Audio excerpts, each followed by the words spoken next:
الحمد لله كفى وسلام على عباده الذين اصطفى আম্মা বাদ। সম্মানিত দেশবাসী, দেশে এবং প্রবাসে, কাছে এবং দূরে যারা আমার লাইভ দেখতেছেন, আমি সবাইকে তাহরিকে ইনসাফের পক্ষ থেকে হাফিজ মৌলানা ওয়াহিদুজ্জামান কাসিমি ধন্যবাদ জানাচ্ছি। আর আরজ করতেছি, আমার লাইভটা যারা দেখবেন আরম্ভ থেকে শেষ পর্যন্ত মনোযোগ সহকারে শুনবেন এবং আপনারা আত্মীয় স্বজন, ভাই বিরাদর, বন্ধু বান্ধব সবাইয়ের কাছে সাবস্ক্রাইব করিয়া ছড়াইয়া দিবেন। আমি ছোট্ট কয়েকটি লাইভ দিয়েছিলাম। সূরা কাউসার, সূরা ইখলাস, কুল হুয়াল্লাহু আহাদ, ইন্না আ'তাইনা।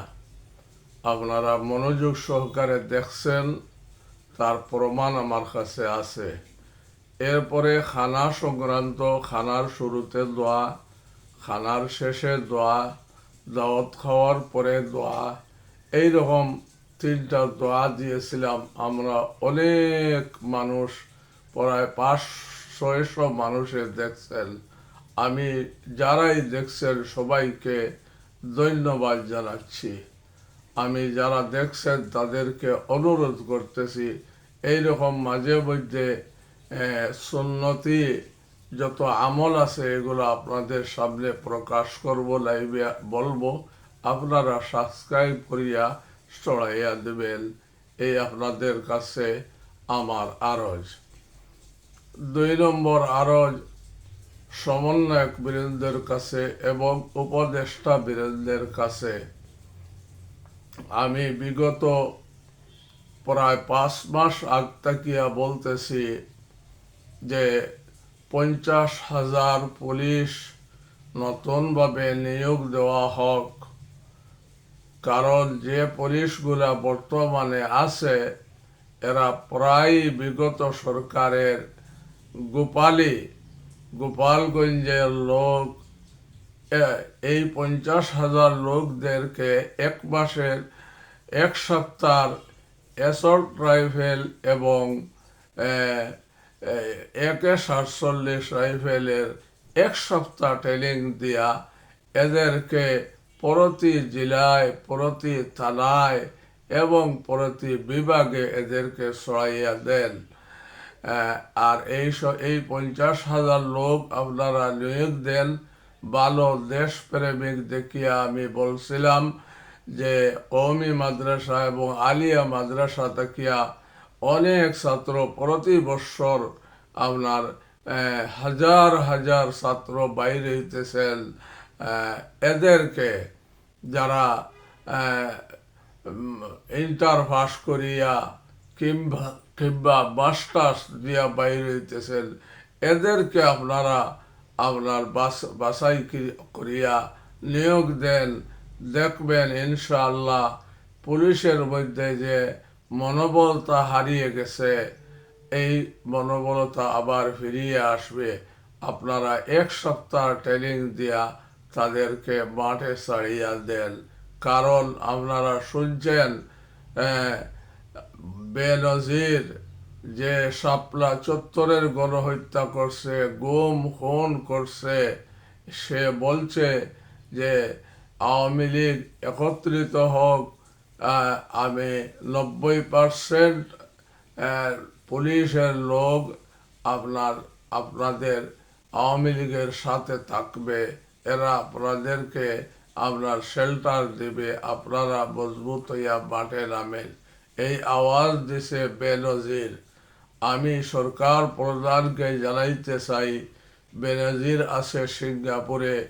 আমাদের সিঙ্গাপুরে যে আপনার দূতাবাস আছে, দূতাবাসকে বলিয়া দেন যে তার বিরুদ্ধে ওই দেশের সরকারের কাছে এই একটা প্রজ্ঞাপন জারি করিয়া এই বেনজিরের সম্পদকে বাজেয়াপ্ত করিয়া তাকে দেশে পাঠানোর জন্য আপনারা অন্তর্বর্তী সরকারের কাছ থেকে এই আপনার প্রজ্ঞাপন জারি করেন।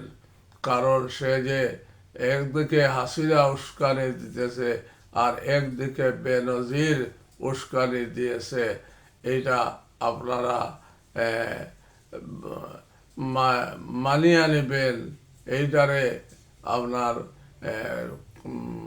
ছোট করিয়া দেখলে হবে না। এইটা বিরাট বড় একটা দুঃসংবাদ দিছে, এই জন্য অ্যালার্ট থাকতে হবে। আর 50,000 লোক পুলিশে আপনারা, আমি যে পরামর্শ বিগত 5 মাস আগে দিয়েছিলাম, যদি আপনারা নিয়োগ দিয়া 50,000 পুলিশকে আপনারা নিয়ে নিতেন, তাই আর বাকি হাসিনার বিগত সরকারের নিয়োগকৃত সমস্ত পুলিশদেরকে ছাঁটাই করিয়া এদেরকে বাইর করিয়া দিতেন, বরখাস্ত করিয়া দিতেন, তাহলে আজকে এই সমস্যা দেখা দিত না। আর সমন্বয়ক বৃন্দ এবং সমস্ত দলের কাছে, বিশেষ করিয়া বিএনপি বড় দল, ওলামায়ে কেরামে ইসলামী যত দলগুলো আছে, আপনারা সব সম্মিলিত হন। আর সম্মিলিত হইয়া আপনারা প্রতিদিন আপনারা বিভিন্ন জেলায়, বিভিন্ন বিভাগে এবং বিশেষ করে ঢাকার প্রায় 10টা রাস্তার মোড়ে 200 করিয়া লোক আপনার প্রতিদিন আপনার থাকবে, মজবুতভাবে থাকবেন, যে এরা যেখানে বাইর হইবেন বিগত সরকারের লোক এদের মোকাবেলা করার জন্য আপনারা এই প্রস্তুতি নিন। আর আমি আরজ করছিলাম প্রধান উপদেষ্টার কাছে, আপনি মানুষের পালস বুঝেন, আপনি সবাইকে নিয়ে মিলিত হইয়া যে সংস্কারের কাগজগুলা আসছে এইগুলা নিয়ে দ্রুত আপনি সংস্কার কাজ করেন। আমরা বারবার আপনাকে বলছি যে আপনি যে উপদেষ্টা বৃন্দ নিয়োগ দিছেন, এটা কার ইশারায় নিয়োগ দিছেন?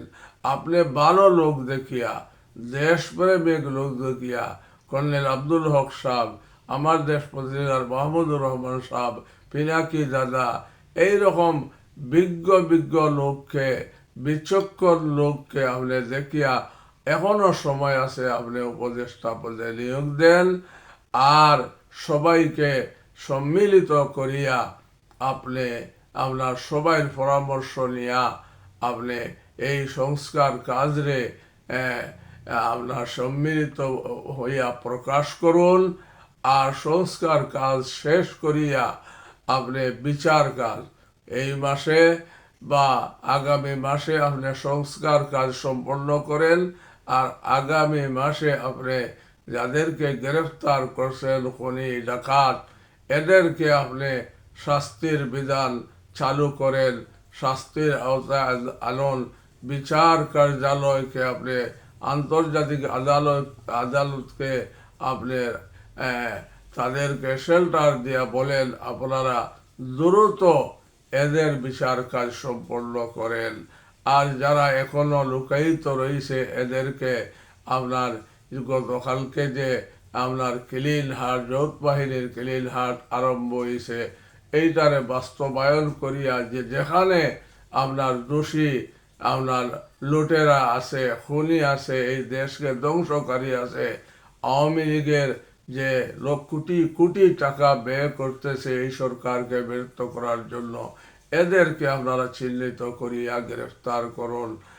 আর ভোটার তালিকা হালনাগাদ করিয়া যত তাড়াতাড়ি সম্ভব দেখবেন, বিজ্ঞ লোক দিয়া ভোটার তালিকা হালনাগাদ করবেন, যারা ভারতীয় কোনো লোককে আপনার ভোটারের আওতায় না আনা হোক, এইটা আপনার বিবেচনায় রাখিয়া আপনার ভোটার তালিকা হালনাগাদ করেন।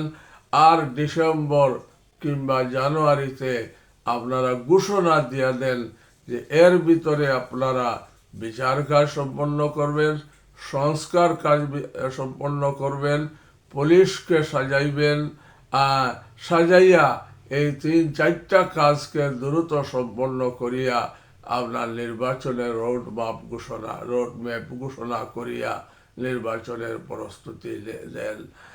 আর উলামায়ে কেরাম সমস্ত ইসলামী দলকে আমি আবার আবদার করতেছি, আপনারা মেহেরবানি করিয়া আপনারা দ্বিধাদ্বন্দ্ব হবেন না, ভেদাভেদ বলে যান। আগে কি আপনার একে অন্যর প্রতি কাদা ছুড়াছুড়ি করছেন, এগুলা নতুনভাবে আর সোশ্যাল মিডিয়ায় আনবেন না। আপনারা এক প্ল্যাটফর্মে বসেন, সব ইসলামী দল, কে আলিয়া, কে সুন্নি, কে বেদাতি, আর কে কৌমি, এইটা দেখবেন না। সব ইসলামী দল একত্রিত হইয়া এক প্ল্যাটফর্মে বসিয়া একটি মার্কা দিয়া নির্বাচন করেন। দেখবেন ইনশাআল্লাহ আগামী দেশ ইসলামী বাংলাদেশ হবে। আপনাদেরকে আমি এই আবদার জানাইয়া